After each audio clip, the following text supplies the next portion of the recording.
እንደምናችሁ መዓዛ ነኝ ከባህሊቱብ ዛሬ በሌላ ቪዲዮ መጥቻለሁ ዛሬ ደግሞ ቆንጆ የቅዳሜ መድመቂያ የቡና ቁርስም ይሁን ለቁርስ ማባያ ብታረጉትም ይሁን ቆንጆ ዳቦ አብረን እንሰራለን ዛሬ ደግሞ ወደኔ ቻናል ስትመጡ የመጀመሪያችሁ የሆነ ሰብስክራይብ በማድረግ ቤተሰብ ሁኑ አሁን ወደ ቪዲዮ እሺ ስራችንን የምንጀምረው ያው ከማብካት ነው አንድ ኩባያ ለብ ያለ ውሃ አለኝ ሁለት የሾርባ ማንኪያ እርሾ ጨምርበታለሁ እርሾዬን ፍሪጅ ነው ማስቀምጠው እኔ ከተከፈተ ስለዚህ ቀደም ብዬ አወጣውና ነው የምጠቀመው ማለት ነው ከዛ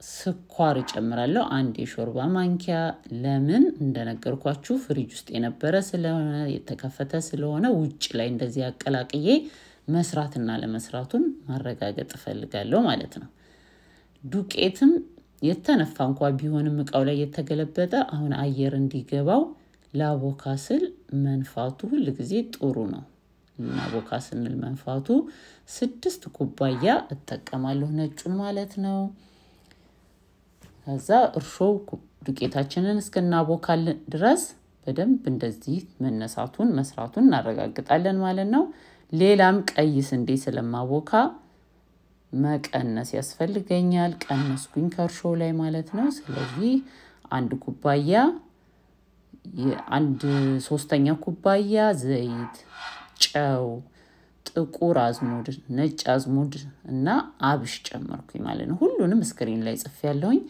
ነጭ አዝሙዱን በደንብ ሽት አደርገዋለሁኝ ቤኪንግ ሶዳ ተጠቀምኩ ይሄን 6 ኩባያ ለማፍላት ለማብካት የተጠቀምኩት ውሃ 3 ኩባያ ነው መጀመሪያ ቀላቅለውና በስፓቹላ እንደነገርኳችሁ በእጃችንም ስናቦካ እጃችን ላይ ብዙ ጥብቅ እንዳይል በማሽን ሲሆን ደግሞ እርጭት እንዳይል ዱቄቱ ስንጀምር መጀመሪያ ማቀላቀሉ ጥሩ ነው ከዛ በደንብ ፍጥነቱን እየጨመርኩ ፍጥነቱን እየቀነስኩ በደንብ አቦካውት ማለት ነው ለእናንተ እንዳይረዝምባችሁ ነው አጭር ያደረኩት ከዛ ሌላ ጊዜ ዲፎ ዳቦ እንደምንጋግረው ቅጥና አላደርገውም ላላ አላረገውም ትንሽ ጠንከር ያለ ሲሆን ቅርጽ የምንሰጠውን ቅርጽ ባለበት ይዞ እንዲቆይ ያደርግልናል ማለት ነው እንደዚህ አብኩቼ ጨረስኩኝ ቀይ ስንዴ ደግሞ ማብካት ፈልጋለሁ እርሾ ያስተረፍነው አለን እሱን እናደርጋለን ዘይት አንድ የሾርባ ማንኪያ ጨመርኩ ቀይ ስንዴን ሁሉ ጊዜ ቶሎ ምናልባት ካላለቀ እንዳይበላሽብኝ በመፍራት ፍሪዘር ነው ማስቀምጠው በዚህ ፕላግኔ 3 ኩባያ ቀይ ስንዴ እዚህ ጋር አሁን እነፋለሁ ማለት ነው እዛ ላይ የተጠቀምናቸውን መጠናቸውን ብቻ ቀንሰን እንጨምራለን እዚህ ጋር ቤኪንግ ፓውደርም ቤኪንግ ሶዳም ነው የተጠቀምኩት ቀይ ስለሆነ መንፋት በደንብ እንደነጩ ስለማይሆን ጨውን ብላክ ሲዱን ጥቁር ቅመሙ አዝሙዱን ነጭ አዝሙዱንም አብሹንም ጨመርኩኝ ነጭ አዝሙድ ሲጨምር አሸዋለሁ በእጄ ማሸው እሱ ነው ነጭ አዝሙዱ ሲታሽ ቃናው ይመጣልናል እና እንደምታውቁ ጠቅላላ 3 ኩባያ ነው የተጠቀምኩት ብዬ የጻፍኩት እዚህ ጋር የሁሉንም ነው ማለት ነው እዚህ ጋር የተጠቀምኩት 1 ኩባያ ይቅርታ 1 ኩባያ እና 2 የሾርባ ማንኪያ እላው ላይ ተጽፏል ለዛኛው ደግሞ 3 ኩባያ ነው የተጠቀምኩት አሁን ቦታቸውን አቀያይረዋለሁ ማለት ነው ትልቁን በዛ ያለውን ትልቁ ዕቃ ላይ አነስ ያለውን እዛው አነስ ያለው ላይ ያደረኩት ሌላ ዕቃ ማነካካት ያስፈልግም ሞቅ ያለ ቦታ ላይ እናስቀምጠዋለን እዚህ ጋር ፓትራዬ መጋገሪያዬን እኔ የነንስቲክ ፔፐር የሆነውን እጠቀማለሁ እሱን መጠቀም ካልፈለጋችሁ ደግሞ ዘይት በደንብ መለቅለቅ ነው ማለት ነው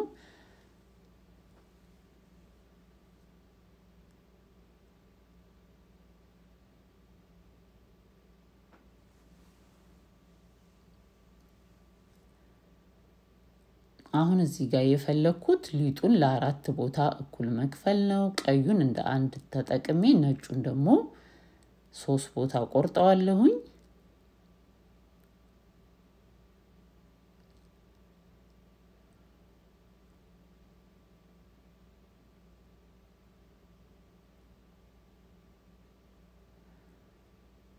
ሁለቱን ነጮቹንና አንዱን ቀዩን ዳምጥና መሃል ላይ ቀዩን አድርጌ ለመጠቅለል ነው ማለት ነው። ዳመጥ እናደርገዋለን።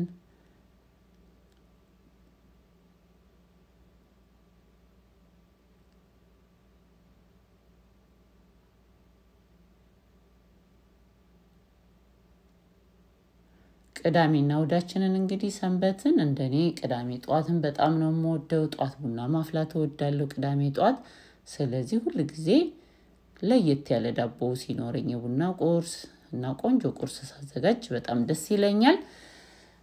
ሳምንቱን በትምህርት በስራ በሩጫ ስለማንገናኝ እንግዲህ ፋሚሊዎቻችን ጋር ሁሉም ሰው ቤት የተለያየ ቀን ሊሆን ይችላል። ግን የሆነ ቀን እንኳን እንደዚህ ምን ማሳመር የሚያምር ነገር አድርጎ ዳቦን በተለያየ መልኩ መጋገር የበለጠ ጨዋታችንን ያሞቃል ማለት ነው።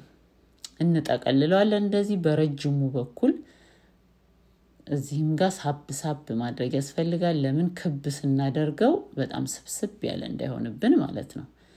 ከዛ በአንድ በኩል ከፈት አድርገን አንደኛውን ወደ ውስጡ እናስገባና ይችን ክቧንም ሳይዟ በሁሉም በኩል እኩል መጠን ሲሆን ጥሩ ነው። አለበዛ ዳቦ በኋላ ሲጋገር በአንድ በኩል በጣም ከፍ ያለ በአንድ በኩል ደግሞ ዝቅ ያለ እንዳይሆንብን ማለት ነው።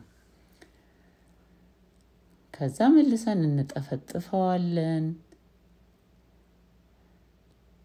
አንዷን ነጯን ያስቀመጥናትን መሃል ላይ እናደርገዋለን። ከዚህ በፊት የጋገርኩት ዳቦ ላይ መሃሉ ክፍት አድርጌ በእንቁላል በወተት እንደዚህ ዶናት ዳቦ ብዬ ጋገርኩት አለ በዋዜ።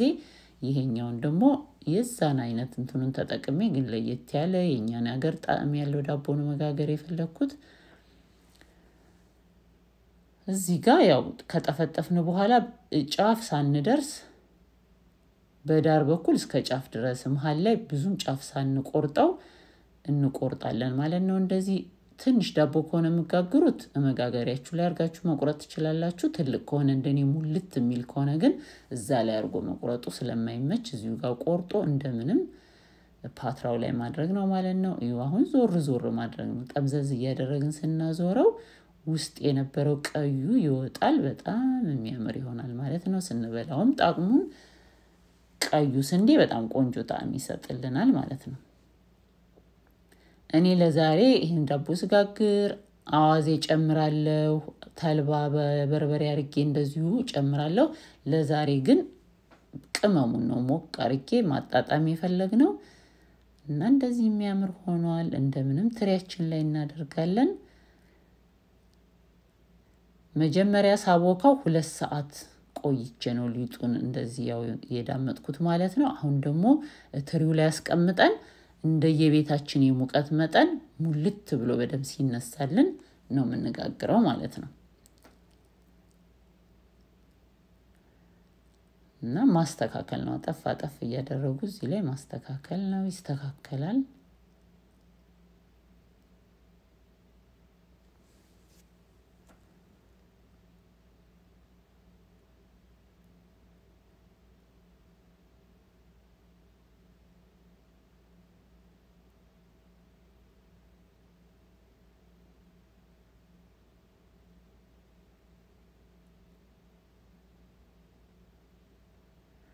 ያው ዳቦ ተጋግሮ ሲወጣ ነጣ የማለት ባህሪ ስላለው ዘይት መቀባት ጥሩ ነው። የተረፈኝን ዘይት ደግሞ በርበሬ ጣል አረኩበትና እንደዚህ ውስጡን ቀይ ያደረኩት ማለት ነው። በደንብ እንደዚህ እስኪሞላ ከዛ ጠበቅኩት። እንደምታዩት በደንብ ነው የተነሳው። በ350 ለ40 ደቂቃ አበሰልኩት ማለት ነው። ይሄው ሲቆረስ ነው የሚያምረውና የሚያስታውቀው። ደግሞ ሲቀዘቅስ ቆርሰን እናየዋለን። ይሄንን ይመስላል። 40 ደቂቃ ነው እኔ ያበሰልኩት 40 ደቂቃ። እሺ ዳቦ ከቀዘቀዘ በኋላ ቅዝቅዝ ካለ በኋላ እንደዚህ በላስቲክ አቀለልኩት ማለት ነው። ትኩሱን ከጠቀለልነው እርጥበት ይፈጥርብናል። እንደዚሁ ደግሞ ሲያድር ድርቅ እንዳይል ማለት ነው። እና አሁን ቆርሰን እናየዋለን። ይሄንን ይመስላል እንደምታዩት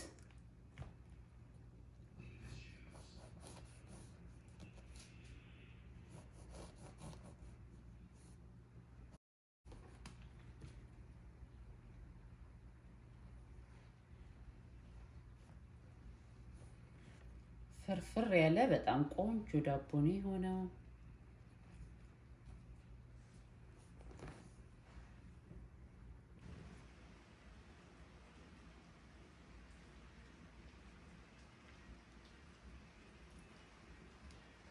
የዛሬው ቪዲዮ ይሄንን ይመስላል። በሌላ ቪዲዮ እስከምንገናኝ ድረስ በእያላችሁበት ሰላማችሁ ይብዛ።